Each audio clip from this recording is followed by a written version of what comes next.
आप सबको जय मसीह की। प्रिय भाई बहनों, मैं आपको एक प्रेरणादायी कहानी सुनाना चाहता हूँ।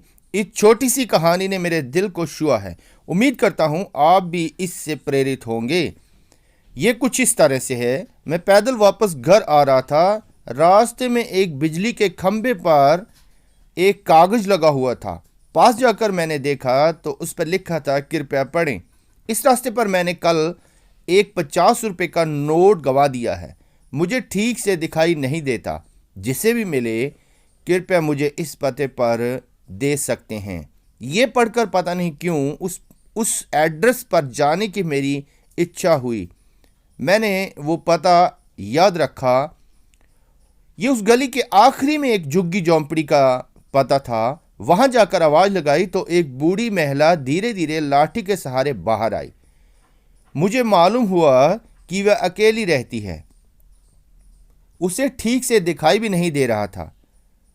मैंने आवाज लगाई, माँ जी, आपका खोया हुआ 50 रुपये का नोट मुझे मिल गया है, उससे लौटाने आया हूँ। ये सुनकर वे अम्मा रोने लगी।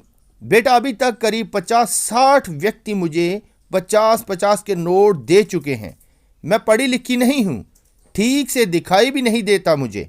पता नहीं कौन मेरी इस अवस्था को देखकर मेरी मदद के उद्देश्य से लिख गया है।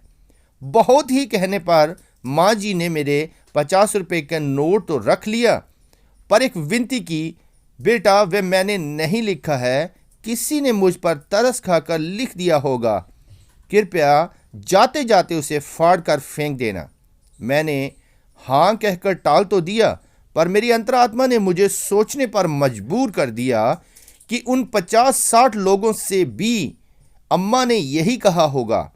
पर किसी ने भी उस कागज के साइन बोर्ड को नहीं फाड़ा था। मेरा हृदय उस व्यक्ति के प्रति कृतज्ञता से भर गया जिसने इस बूढ़ी महिला की सेवा का उपाय ढूंढा था। सहायता के तो बहुत से मार्ग हैं, पर इस तरह की सेवा मेरे हृदय को छू गई और मैंने भी उस कागज के टुकड़े को नहीं फाड़ा। हाँ मेरे प्रिय भाई बहनों, मानवता की महानता मानव होने में नहीं है, बल्कि मानवीय होने में है। जिंदगी में कुछ नेक काम ऐसे भी करने चाहिए जिनका परमेश्वर के सिवा कोई दूसरा गवाह न हो।